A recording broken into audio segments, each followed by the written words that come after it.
Tous, j'espère que vous allez bien. Alors on se retrouve aujourd'hui pour une petite vidéo où je vais continuer à travailler sur les clés vibratoires. Alors je l'avais expliqué sur Facebook, j'ai procédé par écrit jusque-là. Aujourd'hui j'ai envie de faire les dernières questions que j'ai reçues en vidéo. Donc pour rappel, si vous tombez sur cette vidéo, il y a de fortes chances que les messages qui vont être évoqués fassent écho à quelque chose qui vous concerne. Donc prenez-le un petit peu comme si c'était un message rien que pour vous. Pas besoin de chercher à comprendre avec le mental, à chercher à retrouver les situations qui ont pu déclencher tout ça par rapport à ce qui va être dit. Laissez-vous simplement traverser, vivez le truc. S'il y a une émotion qui monte, laissez-la s'exprimer librement. Si vous n'êtes pas seul, allez vous isoler si besoin, pleurer un bon coup. Voilà, faites ce que vous avez à faire pour lâcher votre émotion. Ne pas la bloquer, ne pas la retenir. Et voyez que ce type de travail, ça fonctionne en fait comme un soin énergétique. Sauf qu'au lieu d'envoyer de l'énergie comme on le fait habituellement avec les méthodes qu'on utilise, voilà, du coup, ça va passer par les mots, par le son aussi, là, du coup, puisqu'on on est en train de faire ça en vidéo. Voyez ça comme un soin, prenez juste le truc comme ça, sans attendre que ça provoque un résultat particulier, vivez le truc et puis voyez simplement ce que ça donne. On tombe toujours sur ce qu'on a besoin d'entendre, de voir et ainsi de suite. Donc laissez simplement faire, faites confiance et puis voyez ce qui vous parle ou pas. Et puis voilà. Donc si il y a besoin d'explications plus grandes sur ce système, sur ce processus, allez jeter un œil soit sur mon site leurzanella.com ou sur Facebook, il y a tout qui est expliqué en détail. Il y a un groupe aussi des ateliers vibratoires collectifs où tout le monde peut venir, juste pour lire, hein, simplement, il n'y a pas besoin de participer ou quoi que ce soit si vous n'en avez pas envie. Vous pouvez juste jeter un coup d'œil et voir ce qui vous parle et ce qui peut faire bouger des choses pour vous. Donc, je vais reprendre les dernières questions que j'ai lues, que j'ai eues, pardon. Donc je vais lire la question et puis ensuite je vais me connecter sur l'énergie de la personne, laisser venir ce qui va venir et puis on va voir où ça nous mène. Alors la première question c'est Isa91 qui l'a posée. Alors mon souci c'est ma maison, locataire. Tout le monde a des soucis de santé plus ou moins graves. Donc depuis qu'ils sont installés dans cette maison. Je suis assistante maternelle et contrats n'affluent pas, et quand j'en ai, ils ne vont pas jusqu'au bout. Dans cette maison, mon mari voit des gens. Des âmes apparemment, selon une personne, nous serions sur un chemin, enfin plutôt sur un passage. Les finances pas top, le couple non plus. Et depuis un an, il y a des fuites, des moisissures. Je l'appelle la maison qui pleure. Les rendez-vous auprès des sociétés ne font qu'être annulés depuis un an. Ils nous baladent. Bref, rien ne se règle. Qu'est-ce que cette maison a à nous dire? Car en tout cas, elle ne nous réussit pas à nous, ses habitants, et pourtant on y est bien sinon. Ok, alors, euh, Isa, le problème, c'est pas la maison extérieure. La maison, c'est le symbole quelque part de notre espace intérieur. Donc en fait, ce qui se passe, c'est que la maison concrète, physique, ne fait que refléter le désordre qu'il y a chez toi à l'intérieur au niveau émotionnel, le fait de ne pas s'écouter, de ne pas tenir compte de toi.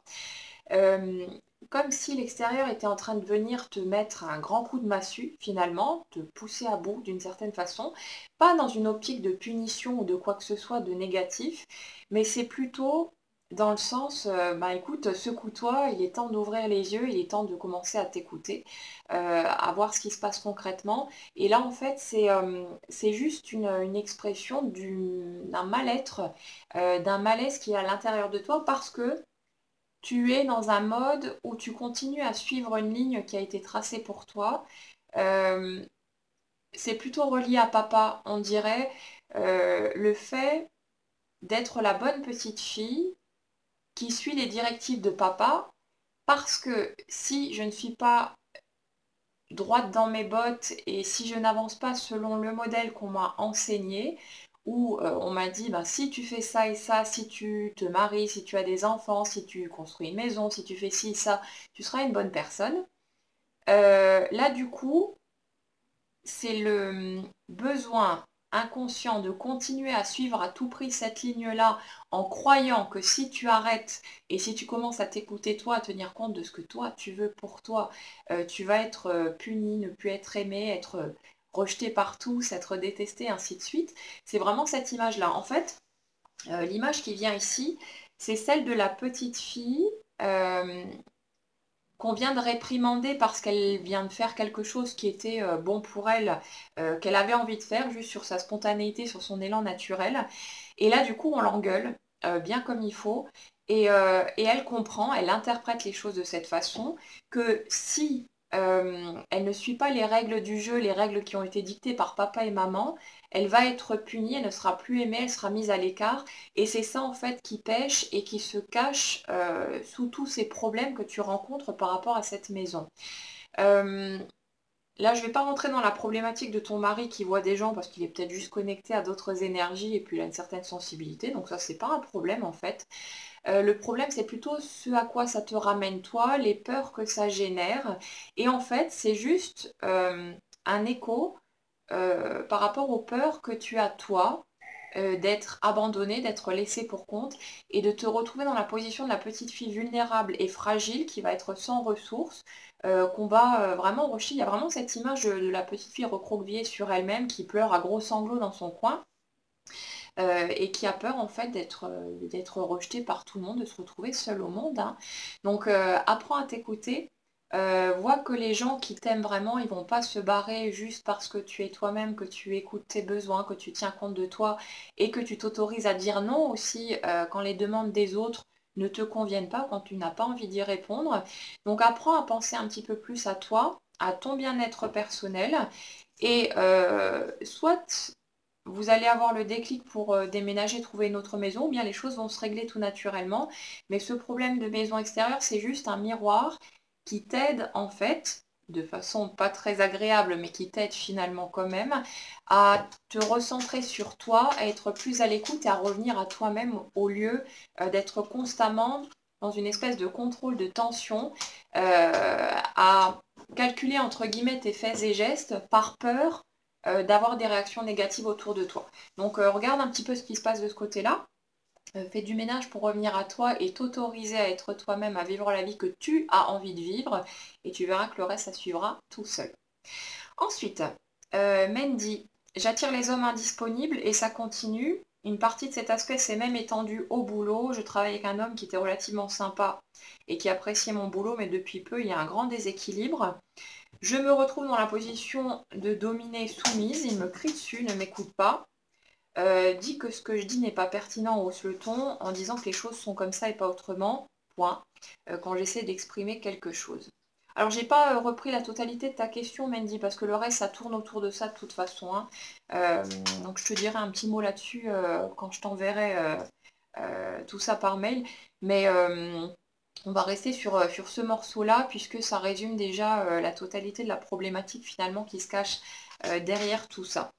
Alors, là en fait, c'est la part de toi qui a besoin de s'affirmer, de montrer que j'existe, je suis là, je compte, je suis vivante, j'ai le droit d'avoir mon opinion, j'ai le droit d'avoir ma place.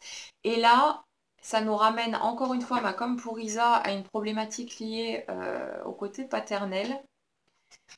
Comme si tu t'étais senti plus ou moins écrasé ou laissé de côté ou jugé par ton papa, ça peut être juste un ressenti, hein. Alors, ce qu'il est important de comprendre là-dedans, c'est qu'il y a souvent une grande différence entre l'intention qui a été posée par un parent dans son attitude, dans ses paroles par rapport à nous, et la façon dont on a pu réceptionner la chose quand on était gamin. On l'a interprété, on le fait encore quand on est adulte aussi, hein, donc ça ne change pas, mais il y a souvent un grand décalage entre, par exemple, quand on se sent rejeté par un parent et le fait qu'on ait été rejeté concrètement ou pas. En général, on n'a pas été rejeté, on n'a pas été abandonné ou quoi que ce soit, mais nous, on l'a vécu de cette façon-là, on l'a interprété. Donc là, Mandy, par rapport à la problématique que tu vis, c'est la part de toi qui aspire à être enfin libre, enfin dans la lumière, qui est en train de se révolter. Et du coup, la vie est en train de te donner les occasions à travers ces situations que tu vis pour que tu puisses en fait te repositionner, que tu puisses te repositionner et que tu puisses prendre ta juste place, que tu puisses t'affirmer. C'est le côté qui a été bafoué pendant longtemps, qui a été, j'ai presque envie de dire bâillonné, ligoté quelque part, qui a été bloqué à toujours être mise de côté en te disant bah, ton opinion ne compte pas, toi de toute façon tu n'as pas d'avis à avoir, tu n'as pas les qualités qu'il faut pour pouvoir être entendu, pour avoir quelque chose à dire. En fait c'est ça qui résonne et ça fait que là du coup, il y a une part de toi qui en a tellement ras-le-bol d'être dans cette position-là, qui a envie de ben, d'être respecté tout simplement, d'être reconnu à sa juste valeur. Et c'est parce que toi, tu ne te reconnais pas encore tout à fait. Il y a déjà eu beaucoup de pas dans ce sens, mais c'est pas encore clair à l'intérieur. Et du coup, cette situation-là se présente à répétition pour te pousser quelque part à gueuler un bon coup et à dire, bah non, moi j'existe aussi, je suis une personne de valeur, j'ai le droit d'exprimer mon opinion, j'ai ma place, je suis légitime. Et c'est tout ça en fait qui est en train de se manifester là. Donc à toi de te positionner. Il n'y a pas besoin de le faire en déclarant la guerre et puis en sortant les poings et tout ce que tu veux. Tu peux le faire de façon très douce, en étant juste toi-même, en étant ferme.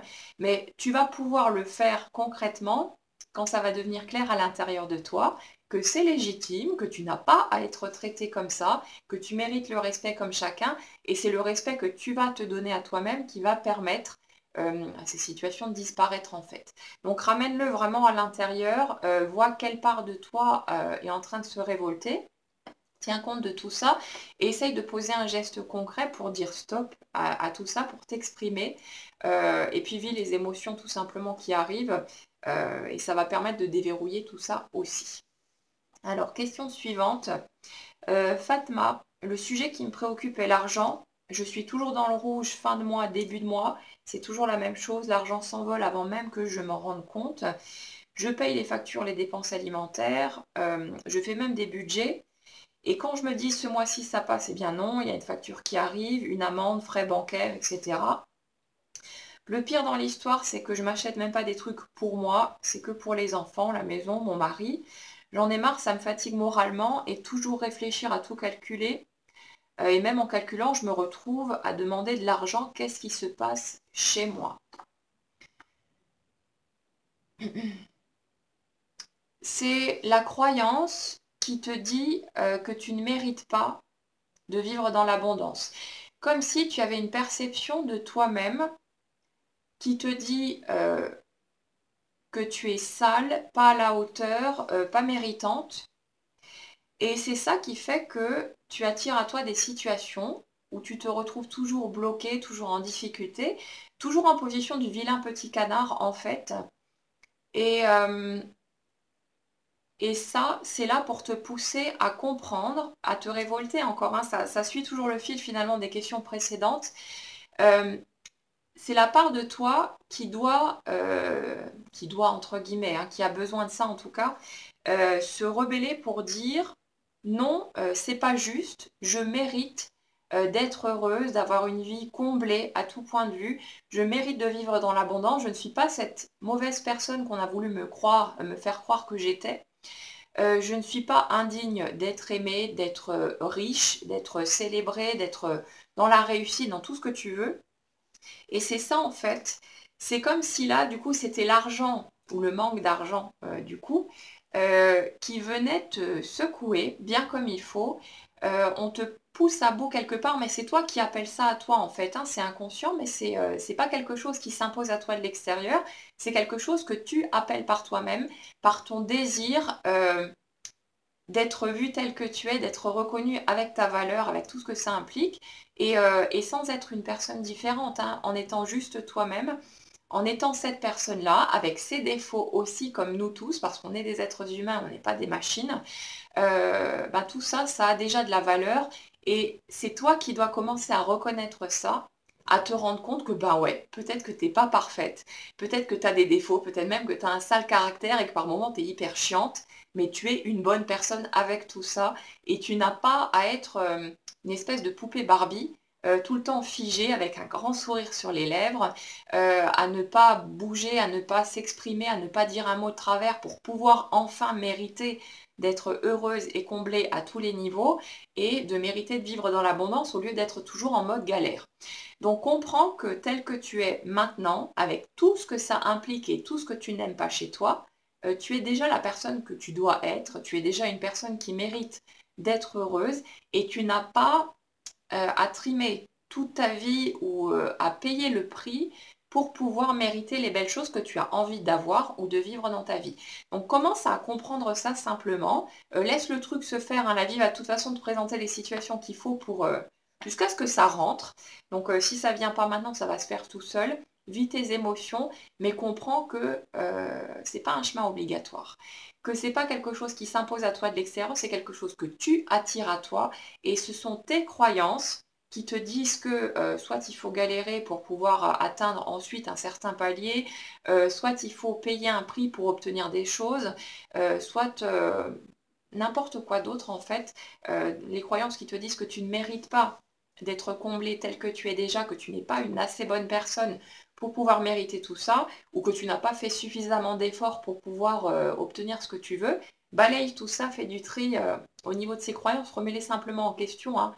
Va juste vers un et après tout, qui sait. Ça suffit déjà, il n'y a pas besoin d'adopter automatiquement une croyance opposée, vous avez juste besoin de partir de votre affirmation de départ qui dit que ça c'est pas possible parce que, ou n'importe quoi d'autre, et de vous dire, et après tout, qui sait, posez simplement le doute là-dedans et ça suffit déjà à créer la brèche et à créer un changement au niveau énergétique et donc forcément au niveau concret un petit peu plus loin derrière.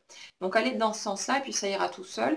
Donc Fatma, réfléchis juste à ça, laisse juste infuser le truc et rends-toi compte en fait que bah, tu n'as pas à devenir différente ou à devenir plus que ce que tu es pour pouvoir enfin mériter une vie un peu plus calme, un peu plus tranquille. Tu peux déjà l'avoir maintenant. Il faut juste que toi, tu te rendes compte que c'est déjà accessible maintenant, tel que tu es, et que tu n'as pas à changer ou à devenir une personne parfaite pour pouvoir mériter tout ça. C'est déjà le cas maintenant. Voilà. Ensuite, Julie. Depuis 5 ans environ, après la naissance de ma première fille, j'ai commencé à avoir du psoriasis sur le crâne. J'ai soigné de plusieurs manières différentes. Et bien que ça se soit apaisé, ça n'est jamais parti. J'ai aussi quelques petites taches sur le visage, entre les sourcils, sur les paupières. Tu m'as parlé des oreilles aussi, hein, Julie. On m'a dit que ça avait trait à la colère, au contact avec l'extérieur. Mais je ne sais pas, ça ne me parle pas. Bref, je ne sais pas si ça disparaîtra un jour, mais c'est ce que je veux, retrouver une peau saine.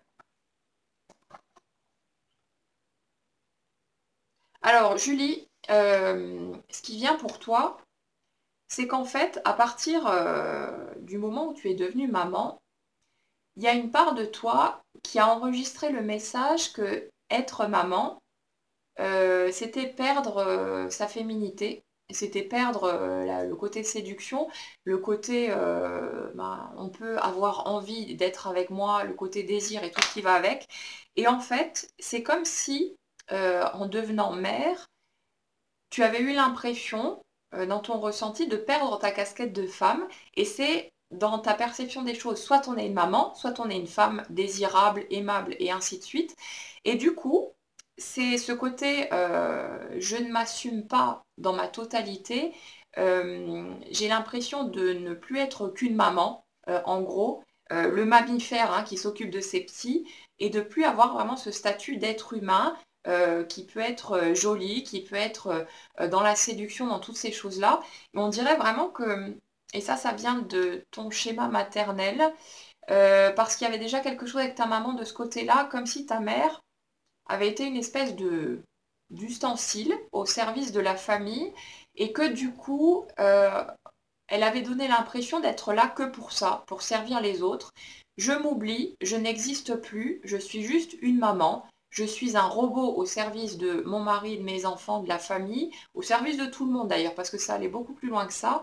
Et on dirait que toi, du coup, tu as enregistré l'image de je deviens maman et je perds ma vie. Je passe à côté de ma vie, je deviens un robot au service des autres. Et du coup, ce qui s'exprime à travers le psoriasis, C'est juste pour te faire comprendre que tu es un être à part entière, que tu peux avoir plusieurs casquettes et autant de casquettes que tu veux en fait, hein. Tu pourrais même t'éclater dans un super travail que tu aimes, avoir tout plein de loisirs, avoir une vraie vie à côté de tout ça. Et c'est pas juste je deviens maman et tout le reste à côté s'effondre et je n'existe plus en dehors de ce rôle de maman. Donc la part de toi qui appelle finalement tout ça, c'est un coup de pouce hein, pour t'aider à guérir à l'intérieur finalement. C'est un mal pour un bien comme toujours, c'est toujours le cas. Mais là du coup c'est je suis mal dans ma peau et du coup la peau l'exprime concrètement et c'est juste ça en fait. Tu te laisses parasiter par tes croyances, par les schémas que tu as observés, au lieu de te donner le droit d'exister en dehors de tout ça et te rendre compte que tu as le droit d'avoir une vie complète, d'avoir tout ce que tu veux, de t'épanouir, de penser à toi, de te prendre du temps pour toi, même quand il y a bébé qui est là, c'est pas pour autant que tu dois consacrer toute ta vie à ta fille ou aux autres ou peu importe. C'est vraiment une question de revenir à soi, de se rendre compte qu'on a le droit et que c'est pas parce que tu es devenue maman que toi tu n'existes plus. Maintenant que j'ai un enfant, je dois m'occuper de mon enfant et de tout ce qui va avec à 100% et je n'ai plus le droit de faire des choses pour moi-même, d'avoir des envies, d'avoir des besoins, ne serait-ce que d'avoir une demi-heure pour soi, pour souffler un petit peu. Donc c'est vraiment à ça que ça ramène. Donc prends du temps pour toi pour faire un truc, fais garder ta fille hein, si tu peux, ou de toute façon elle devrait sûrement aller à l'école déjà, hein. Donc prends un petit peu de temps pour toi, pour t'autoriser à faire des choses rien que pour toi, de façon totalement égocentrique, et vois que quand tu es nourri de l'intérieur, parce que tu fais des choses pour toi, que tu t'autorises à prendre ce temps pour toi, tu es d'autant plus disponible et souriante et bienveillante avec les autres, alors que quand tes besoins, toi, ne sont pas nourris, du coup, tu risques de te présenter en mode ours, qui n'est pas forcément très agréable, qui est plutôt en mode grognon, et ainsi de suite. Donc, autorise-toi à vivre pour toi, et le reste, ça devrait s'équilibrer tout seul. Donc, laisse juste le truc se faire, vois à quoi ça fait écho pour toi, et vois de quelle façon tu peux faire un truc rien que pour toi.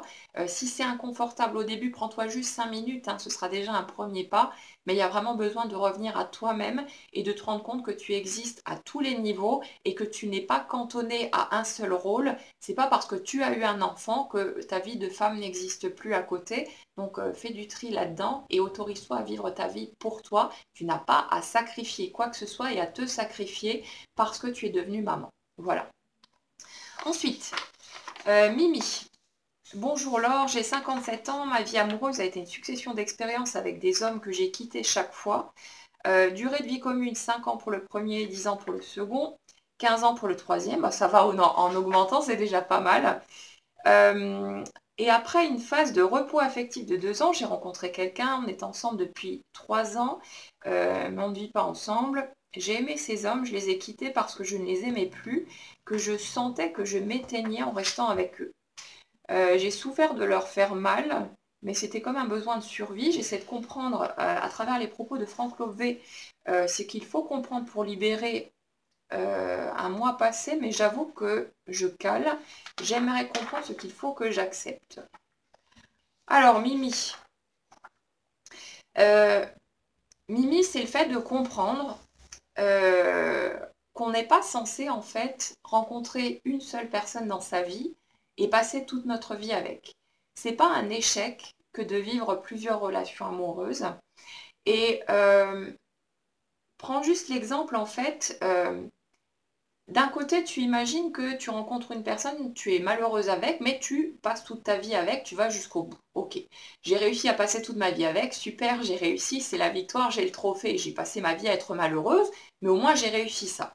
Et à côté, il y a ta perception, enfin ton vécu, où tu as enchaîné, enfin vécu un certain nombre de relations, et où tu te dis, ah ben zut, ces relations, elles n'ont pas été durables, donc j'ai échoué, j'ai perdu, je suis nulle, je suis une ratée, j'ai pas réussi à faire ma vie. Mais en fait, concrètement, les choses ont changé parce que chacun de vous a évolué et puis au bout d'un moment, ça collait plus.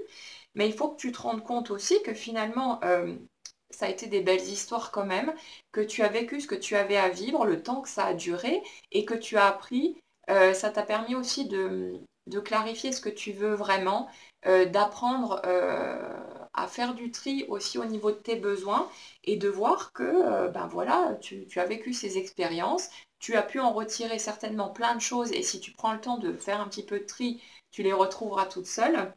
Mais le truc, c'est d'arrêter de croire qu'il existe une seule bonne personne avec laquelle on est censé passer toute notre vie. Ça, c'est les anciennes croyances, parce qu'à une époque, divorcer ou se séparer, c'était pas concevable, hein. On allait brûler en enfer si jamais on osait avoir une autre relation, vivre autre chose, se redonner une chance d'être heureux. Mais en fait, c'est juste un recadrage pour toi, pour comprendre que ce n'est pas un échec que d'avoir vécu plusieurs relations, et que l'important, c'est que tu te sois écouté, et que si au bout d'un moment tu te rends compte que la personne avec qui tu es, ben, ça colle pas, que tu ne ressens pas ce que tu as envie de ressentir, ben, c'est parfaitement ok comme ça. Si tu as envie de vivre des relations qui sont intenses, où les émotions sont très fortes, et que tu vas enchaîner 15 relations même sur une année, ben, c'est ok comme ça.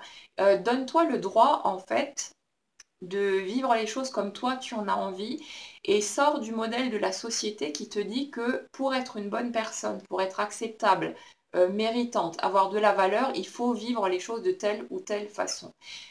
Vis dans l'instant présent, vois si tu es heureuse maintenant avec ce que tu vis. Si c'est le cas, c'est parfait. Si c'est pas le cas, change quelque chose. Mais donne-toi le droit d'expérimenter la vie comme toi tu en as envie, et de te rendre compte que tu n'as pas de modèle à suivre, il n'y a pas de règles. L'autre truc, Mimi, c'est d'arrêter d'avoir peur de finir seule, en fait, parce que on dirait que tu te mets une pression de fou à vouloir à tout prix arriver à construire ce couple stable qui va durer toute la vie, parce que il y a cette peur de finir toute seule. Donc arrête de te mettre la pression, vois que le fait d'avoir peur de ça ne change rien à ce que tu vis concrètement. Que tu aies peur ou pas, bah, tu vas vivre ce que tu vas vivre de toute façon.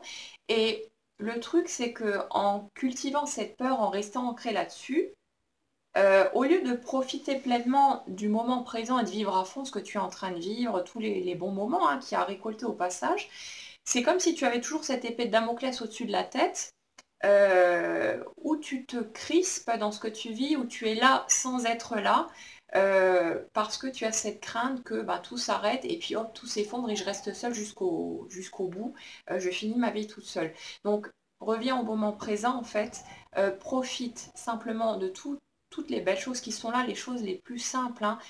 Profite de chaque moment, prends ça vraiment comme des cadeaux, et reviens constamment à ce moment présent au lieu de te casser la tête avec ce qui éventuellement pourrait arriver un jour. Et puis si ça se trouve, ça n'arrivera même pas. Donc éloigne-toi juste de ça, reviens au moment présent, reviens à toi, et tu verras que ça va déverrouiller pas mal de choses, et que ta vie, du coup, tu vas l'apercevoir de façon beaucoup plus joyeuse, beaucoup plus colorée, au lieu de te mettre cette pression et d'avoir toujours cette espèce de vrille dans le ventre qui te fait craindre en fait de finir toute seule, et qui fait que tu as tendance à guetter quelque part le moindre truc qui va aller de travers pour venir valider l'idée que tu risques de finir seule. Ben, du coup tu vas te détendre, ce sera d'autant plus agréable pour la personne qui partagera ta vie aussi, et surtout pour toi, et ça ira beaucoup mieux comme ça, donc à tenter et puis à voir ce que ça donne. Alors, dernière question, Nelly. Je tombe très très très souvent sur des heures miroirs, 10h10, 8h08, 22h22, ou sur des heures inversées ou triplées. Dois-je y voir un signe de mes guides? Si oui, quelle interprétation dois-je en faire? Dois-je essayer de comprendre? Google me propose des sites d'interprétation de ces heures miroirs, par exemple. Ou dois-je tout simplement moins regarder ma montre? Alors, pour vivre cette expérience moi-même très souvent, le truc, c'est que j'ai la croyance, parce que je l'ai lu je sais plus où, et puis voilà, et puis que ça me fait du bien en fait, que quand je vois des heures miroirs ou d'autres choses, hein, ça peut être des fois des chiffres, des lettres sur des plaques d'immatriculation, des trucs comme ça, que ce sont des signes qu'on m'envoie. Donc j'avais cette idée-là au départ. Maintenant, j'ai compris que c'est moi qui provoque ces signes, parce que ma croyance était que quand je voyais telle ou telle chose, ça venait me dire que j'étais sur le bon chemin, bon, par rapport aux objectifs que je vise. Il n'y a pas de bon ou de mauvais chemin dans l'absolu, mais par rapport au chemin que je suis en train de suivre et aux objectifs que je vise, j'avais cette idée que quand je voyais ces chiffres, ça voulait dire telle ou telle chose, et ça venait en gros me faire un clin d'œil pour me dire, ok, c'est bon, continue, tu es sur la bonne route, tu es en train d'avancer vers ce que tu veux. C'est la même chose pour les arcs-en-ciel, les biches dans la forêt, enfin voilà, plein de trucs où j'avais cette idée que quand il se passait ça ou ça venait me dire que ok c'est bon, c'était le gros panneau lumineux de l'univers qui vient me dire vas-y cocotte, continue, t'es sur la bonne route. Donc Nelly, en fait, la bonne réponse, c'est celle en laquelle tu crois. Si tu crois que c'est un signe de tes guides, ce sera un signe de tes guides. Pour te dire quoi? Ça dépend en fait de la croyance que tu cultives à ce sujet. Mais concrètement, hein, ce que je suis en train de vous dire là, ça ne vient pas enlever le côté magique de la chose. Parce que concrètement, c'est une validation du fait que nous, on crée notre réalité nous-mêmes à travers nos pensées, à travers nos croyances. Et au final, tout ce qu'on vit, absolument tout dans les moindres détails, c'est juste un reflet de notre vérité intérieure. Donc si vous déterminez que, si vous croyez que quand vous voyez des heures miroirs ou n'importe quel autre symbole qui vous parle, ça veut dire telle ou telle chose, ce sera juste pour vous de toute façon parce que c'est votre croyance, vous créez votre réalité et l'extérieur vous renvoie ce qui est vrai pour vous. Donc vous voyez vos propres règles du jeu, vos propres définitions et Nelly voit simplement ce qui te parle à toi par rapport à ce que tu expériences, ce que tu ressens et vois que ce que tu ressens est toujours juste de toute façon, c'est ta vérité et c'est parfait comme ça, ne cherche pas les réponses à l'extérieur, cherche les réponses à l'intérieur de toi, qu'est-ce que ça veut dire pour moi, qu'est-ce que je ressens quand il se produit telle ou telle chose, et si tu as tendance à te dire, c'est mes guides qui me font un signe, qui veulent me transmettre un message, prends-le comme ça, c'est parfaitement ok. Tu peux chercher les réponses sur Internet, tu peux chercher les interprétations, si elles te parlent, prends-les. Ce que je fais de mon côté, c'est que quand j'ai affaire à une vérité extérieure, à des gens qui me disent, voilà, ça c'est comme ci et comme ça, au lieu maintenant de prendre pour acquis que l'autre a forcément raison et puis que moi je ne sais pas et que l'autre me dit la vérité, je sélectionne en fait dans les propos de l'autre ce qui me parle ou non. Et quand ça me parle, c'est comme piocher dans un catalogue où vous cliquez sur un site en ligne, les articles qui vous plaisent, je les mets dans mon panier. Et ceux qui ne parlent pas ou qui provoquent un malaise en moi, ce genre de choses, qui posent des limitations, et ça, j'en veux pas, du coup, je passe simplement, je fais défiler les pages et je continue à sélectionner les morceaux qui me conviennent, qui me parlent, qui sonnent juste pour moi. Et ça, vous pouvez tous faire pareil, je vous encourage vraiment à le faire. Arrêtez de croire que les autres ont plus raison que vous, en quelque sorte, que les autres savent mieux que vous quelle est la vérité. Parce que si on regarde un petit peu, et ça j'en avais déjà parlé dans toutes les techniques de développement personnel, tout ce que j'enseigne moi-même, tout ce que j'ai enseigné avant en tout cas, finalement, toutes les choses qu'on transmet, la plupart du temps, on les transmet parce qu'on l'a lu quelque part, parce qu'on l'a entendu quelque part. Donc quelque part, ce sont des croyances on se refile les uns aux autres, comme les courses de relais.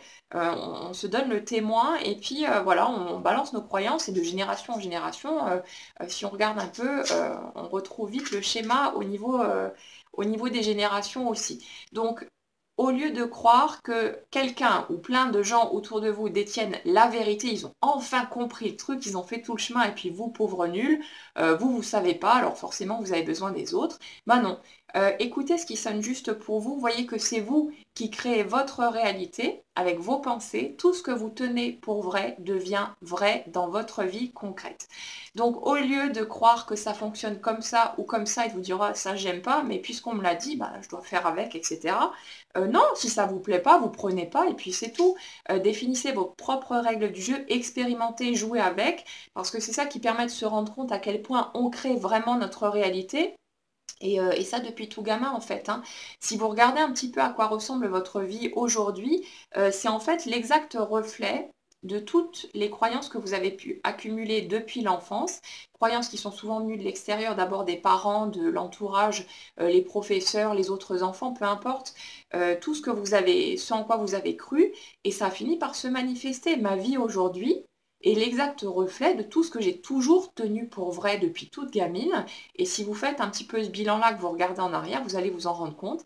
Et là, vous vous rendez compte du pouvoir qu'on a tous, autant que nous sommes. Peu importe les connaissances qu'on a, on s'en fout. C'est vraiment nos croyances qui créent notre réalité. Donc faites du ménage là-dedans. Prenez ce qui vous parle, ce qui vous arrange et balancez tout le reste. Et observez ce qui se passe ensuite à l'extérieur. Il n'y a rien à perdre de toute façon. Jouez avec ça, amusez-vous avec ce processus et profitez de la vie parce qu'on est vraiment là pour ça. Il n'y a pas d'obligation évidemment, on a le droit d'avoir une vie pourrie aussi, il n'y a pas de souci. Si pour une raison ou pour une autre ça nous arrange, il n'y a aucun problème là-dessus. Mais si vous avez envie de changer quelque chose dans votre vie et que ce qui se passe actuellement ne vous convient pas ou n'est pas suffisant par rapport aux rêves que vous avez, bah, autorisez-vous simplement à changer la donne à l'intérieur et c'est ça qui va faire bouger l'extérieur. Voilà. Donc, je vais faire mon petit montage pour cette vidéo et vous publier tout ça. Et puis, je pense que pour les prochaines, je procéderai sûrement en vidéo de nouveau. Je verrai sur le moment. En attendant, je vous souhaite une belle journée à tous et je vous dis à bientôt.